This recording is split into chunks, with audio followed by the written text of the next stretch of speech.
నమస్తే, welcome to BC news. నా పేరు మానస. ముందుగా ముఖ్యాంశాలు.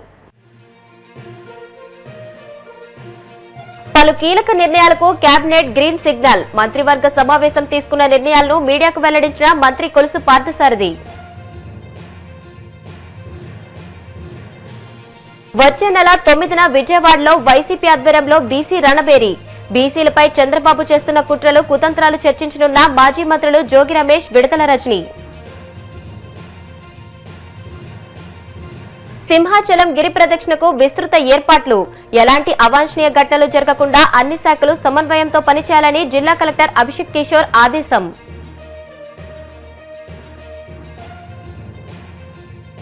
గురుగ్రామ్ వేదాంత ఆసుపత్రిలో సోనం వాంగ్చుక్ దీక్ష విరమణ.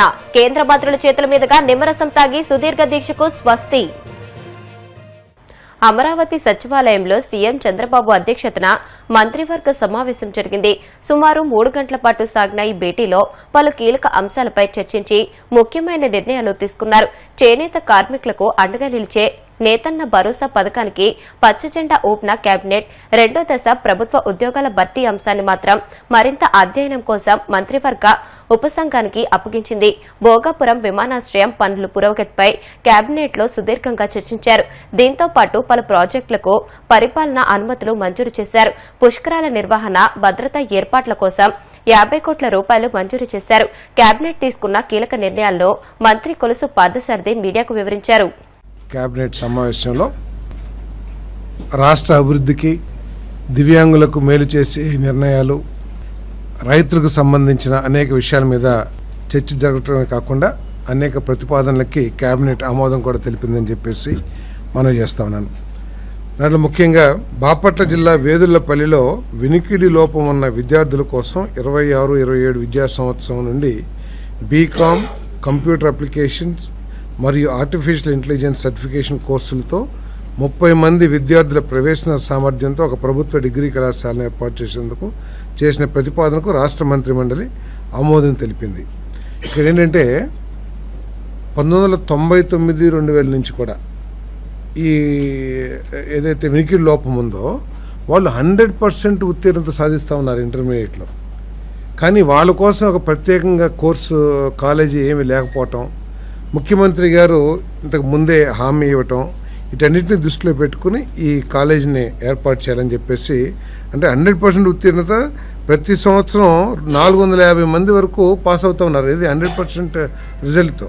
సో అటువంటి వాళ్ళకి ఉపయోగంగా ఉండే విధంగా మరి ఈ కోర్సెస్ చదివితే వారికి ఉపాధి అవకాశాలు కూడా మెరుగవుతాయి. వినికిడి లోపం ఉన్నా కూడా ఆర్టిఫిషియల్ ఇంటెలిజెన్స్, కంప్యూటర్ అప్లికేషన్స్ ఇవన్నీ నేర్చుకుంటాం మూలంగా వాళ్ళకి మంచి మేలు జరుగుతున్న ఉద్దేశంతో ఈ కాలేజ్ స్టార్ట్ చేస్తాం. బాపట్ల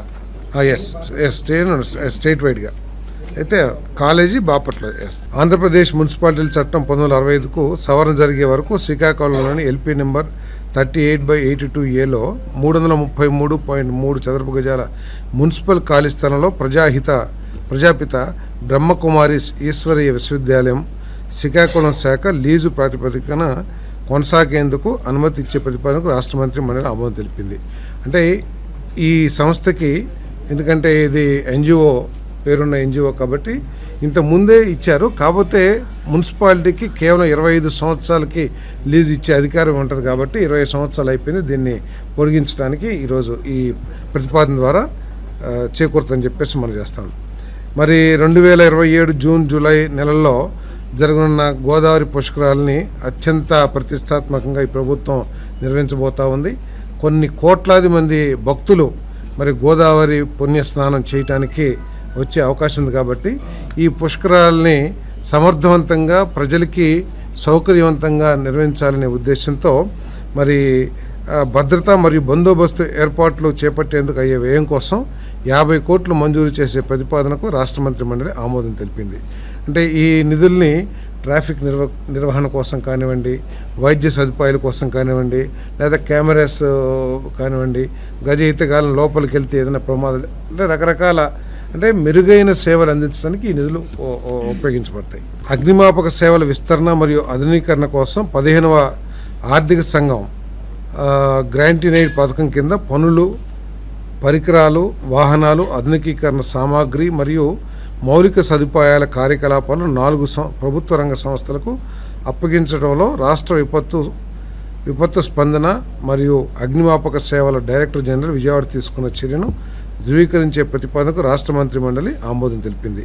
ఇదేంటంటే ఈ 15th ఫైనాన్స్ ఏదైతే ఉంటుందో కమిషన్ గ్రాంట్స్ అవి 31/3/2026తో దానికి ఉన్న సమయం ముగిసిపోతుండటంతో మరి డీజీ గారు గవర్నమెంట్ ఆర్గనైజేషన్స్ ఏవంటే police housing corporation, AP medical services and infrastructure development corporation, Andhra Pradesh technology services limited వీళ్ళందరికీ కూడా ఈ పనులు నిర్వహించడానికి ఉత్తర్వులు ఇవ్వడం జరిగింది. దాన్ని ఈరోజు రాటిఫై చేయడం జరిగింది. వచ్చే నెల 9వ తేదీన విజయవాడలో వైసీపీ బీసీ రణబేరి నిర్వహించనున్నట్లు మాజీ మంత్రులు జోగి రమేష్, విడుదల రజని స్పష్టం చేశారు. ఈ రణబేరిలో బీసీలపై చంద్రబాబు చేస్తున్న కుట్రలు, కుతంత్రాలు చర్చిస్తామని అన్నారు. వైసీపీ బీసీ నేతలను ఈ ప్రభుత్వం వేధిస్తుందని, చంద్రబాబు బీసీలను రాజకీయంగా వాడుకుంటున్నారని ధ్వజమెత్తారు.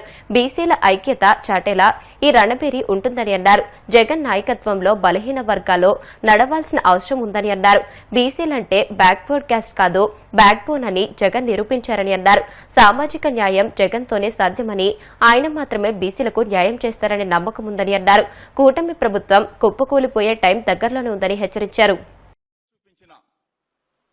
జగనన్న ప్రభుత్వంలో బలహీన వర్గాలకి ఏ విధంగా మేళ్లు జరిగినాయి, ఎన్ని మేళ్లు జరిగినాయి, సామాజిక న్యాయం ఏ విధంగా జరిగింది, మహాత్మా జ్యోతిరావు పూలే గారి ఆశయాలు, ఆలోచనల్ని అభినవ పూలే జగన్మోహన్ రెడ్డి గారు ఏ విధంగా చేసి చూపించారు.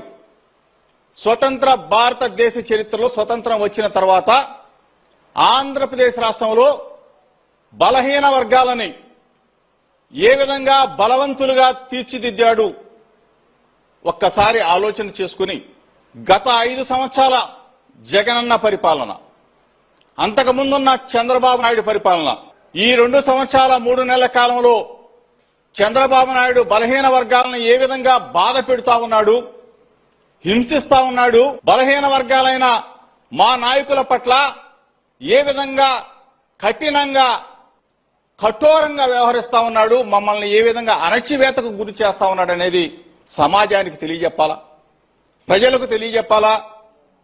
జగనన్న ఉంటేనే సామాజిక న్యాయం జరుగుతుంది అని చెప్పేసి ఈరోజు 2 సంవత్సరాల 3 నెలల కాలంలోనే ప్రజలంతా మళ్ళీ జగనన్న కావాలి, జగనన్న ఉంటేనే సామాజిక న్యాయానికి న్యాయం జరుగుద్దని చెప్పేసి అందరూ కూడా ముక్త కంఠం మీద ఈరోజు ఒక్క తాటి మీదకి వస్తున్న ఈ తరుణంలో వైఎస్ఆర్ కాంగ్రెస్ పార్టీలో ఉన్న బలహీన వర్గాలకు సంబంధించిన నాయకులందరం కూడా విజయవాడ వేదికగా ఆగస్టు 9వ తారీఖు ఆదివారం నాడు వెన్యూ అనౌన్స్ చేస్తాం. అందరం కూడా సంఘటితమై ఒక్కటి కాబోతా ఉన్నాం. చంద్రబాబు నాయుడు గుండెల్లో రైళ్లు పరిగెత్తించబోతా ఉన్నాం. సామాజిక న్యాయం కోసం పరితపిస్తున్న ప్రతి ఒక్కరికి కూడా అండగా ఉంటాం. ఆగస్టు 9వ తారీఖు వైఎస్ఆర్ కాంగ్రెస్ పార్టీ బీసీలకు సంబంధించినటువంటి ఒక కార్యాచరణ చేపడుతూ అధికార పార్టీని, చంద్రబాబు నాయుడు గారి మోసపు పాలనని ఎండగడుతూ వైఎస్ఆర్ కాంగ్రెస్ పార్టీ ఈ కార్యాచరణ ద్వారా అడుగులు ముందుకు వేయబోతా ఉంది. అనేక మోసపు హామీలతో, సూపర్ 6లో సూపర్ మోసపు హామీలతో ప్రజలకు ఆశ చూపించి, మరీ ముఖ్యంగా బీసీలకు అందరికీ సంబంధించి అవి చేస్తాం ఇవి చేస్తామని మాటలు చెప్పి ఊదరగొట్టి బీసీలతో ఓట్లేయించుకుని అధికారంలోకి వచ్చాక చంద్రబాబు నాయుడు గారు ఏ విధంగా వారి ప్రభుత్వం క్రమక్రమంగా ఈ 2 ఏళ్ల కాలంలో బీసీలని ఎలా మోసం చేస్తున్నారు అనేటువంటి విషయాల్ని బలంగా ప్రజల్లోకి తీసుకువెళ్లటం, అలాగే మా నాయకుడు జగన్మోహన్ రెడ్డి గారు తమ 5 ఏళ్ల పాలనలో బీసీలని బ్యాక్ బోన్ క్లాసెస్ గా ఏ విధంగా తీర్చిదిద్దారు, బీసీలకు ఎలాంటి అవకాశాలు ఇచ్చారు, బీసీలకు చేసినటువంటి మేలు, ఫైనాన్షియల్ అసిస్టెన్స్ ద్వారా, అనేక పథకాల ద్వారా, డీబీటీ నాన్ డీబీటీ పద్ధతిలో రాష్ట్రంలో సగానికి పైగా జనాభాలు ఉన్నటువంటి బీసీలకు జగన్మోహన్ రెడ్డి గారు ప్రవేశపెట్టినటువంటి అన్ని సంక్షేమ పథకాల్లో సగానికి పైగా లబ్ధిదారులను బీసీలను చేసి ఏ విధంగా బీసీల అభ్యున్నతి కోసం కృషి చేశారు అనేటువంటి విషయాల్ని మరి ఈ కార్యాచరణలో భాగంగా మాట్లాడుతూ ప్రజలకు గుర్తు చేస్తూ చంద్రబాబు నాయుడు గారి మోసాలను లేవనెత్తుతో మరి కార్యాచరణ ముందుకు కొనసాగబోతా ఉంది. మనం చూస్తున్నట్టయితే ఈ 2 ఏళ్ల కాలంలో మరి వరుసగా చూసాము. చంద్రబాబు నాయుడు గారు అధికారంలోకి వచ్చి బీసీలకు ఏం చేశారంటే ఏమీ సమాధానం లేదు. మాటలు చెప్పారు, చేతలు మాత్రం లేవు. ఆనాడు చంద్రబాబు నాయుడు గారు ఏదైతే బీసీల తోకలు కత్తిరిస్తామని మాట్లాడారో వరుసబెట్టి 2 సంవత్సరాలుగా కూడా అంబేద్కర్ కోనసీమ జిల్లా అమలాపురం రూరల్ మండలం తాండవపల్లి గ్రామదేవత శ్రీ వనువులమ్మ అమ్మవారికి ఆషాఢ మాసం వారాహి నవరాత్రుల సందర్భంగా సారె మహోత్సవాన్ని గ్రామస్తులు వైభవంగా నిర్వహించారు. గ్రామానికి చెందిన ఆడపడుచులు, పరిసర గ్రామాలకు చెందిన వందలాది మంది మహిళలు పసుపు, కుంకుమ, గాజులు, చీరలు, 100 కిలోల మిఠాయిలతో కూడిన సారెను మంగళ వాయిద్యాలు, మేళతాళాల నడుమ ఊరేగింపుగా తీసుకువచ్చి అమ్మవారికి సమర్పించారు. అనంతరం గ్రామం సుభిక్షంగా ఉండాలని, ప్రజలందరికీ ఆయురారోగ్యాలు, సుఖ సంతోషాలు కలగాలని పూజలు నిర్వహించారు. కార్యక్రమంలో ఆలయ కమిటీ సభ్యులు, పెద్ద సంఖ్యలో మహిళలు, గ్రామ పెద్దలు, భక్తులు పాల్గొన్నారు. శుభం మంగళ కౌశర్ల కట్టుకు తూరబొట్టటి కన్నులాసన్ని నీ కట్టుకుంచి కౌశర్ల కట్టుకు తూరబొట్టటి కన్నులాసన్ని నీ కట్టుకుంచి కాపాడు రక్షించు వనువులమ్మ తల్లికి మంగళ శుభం మంగళ సెలవిడి పానకం వెన్నింటి పొల్లు తిరితో వడపప్పు తియ్యి మావుడు పొల్లు కమ్మని పిండుంటది తిరిమా వనువులమ్మ తల్లికి మంగళ శుభం మంగళ జో వచ్చుతానంద జో జో ముకుంద జో వచ్చుతానంద జో జో ముకుంద లాలి పరమానంద రామ గోవింద జో జో వచ్చింది వనువులమ్మ వాకిళ్ళలోకి వచ్చింది వనువులమ్మ వాకిళ్ళలోకి కడిగ బతుకము తెచ్చి కాలపై నుంచి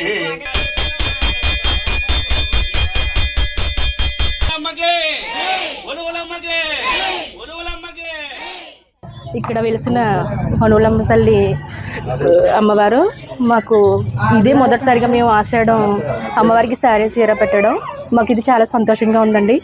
ఇలాంటి మంచి మంచి కార్యక్రమాలు ఇంకా ముందు ముందు బాగా జరగాలని, అమ్మవారి ఆశీస్సులు అందరిపై ఉండాలని మనస్ఫూర్తిగా కోరుకుంటున్నానండి. ఈ అవకాశం ఇచ్చిన పెద్దలందరికీ. ఈరోజు మా ఊర్లో అమ్మవారికి చాలా ఘనంగా ఆషాఢ సారీ అనేది జరిగింది. దానికి సంబంధించి చీర, సారీ, పసుపు, కుంకుమ అన్నిటిలో చాలా ఘనంగా జరపడం జరిగింది. దీంతో అందరూ చాలా ఘనంగా పాలు పంచుకున్నారు. తాండవపల్లి గ్రామంలో చెట్టుపల్లి అనే గ్రామం వెలిసి రామారామి 200 సంవత్సరంలో అవుతుంది. ఈ 200 సంవత్సరాల నుంచి కూడా ఈ గ్రామంలో శ్రీ వనువులమ్మ తల్లి గ్రామంలో ప్రవేశించి ఆనాటి నుంచి గ్రామంలో పిల్లలకి పెద్దలుగా అందుబాటులో ఉండి గ్రామంలో ఏ కార్యక్రమం తలపెట్టినా మంచి కార్యక్రమంతో ఆవిడ అన్ని రకాలుగా మా సహకరించిందని గ్రామ పెద్దలు అందరూ తరపుని నేర్పు. రామారామి 150 సంవత్సరాల నుంచి ఈ కార్యక్రమాలు జరుగుతున్నాయి.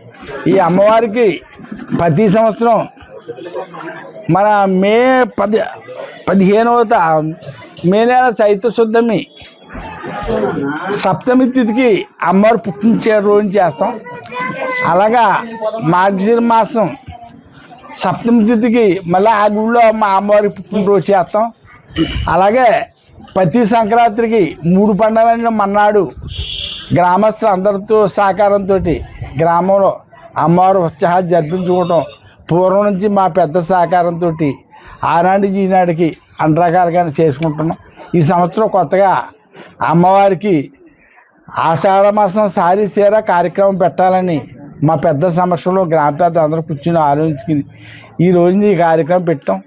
ఈ కార్యక్రమం చాలా ఘనయుతంగా జరిగిందని అనుకున్నా. రామారామి 200 మంది ఆడ మగ వచ్చి ఈ కార్యక్రమం చక్కగా జరిపించుకున్నారు.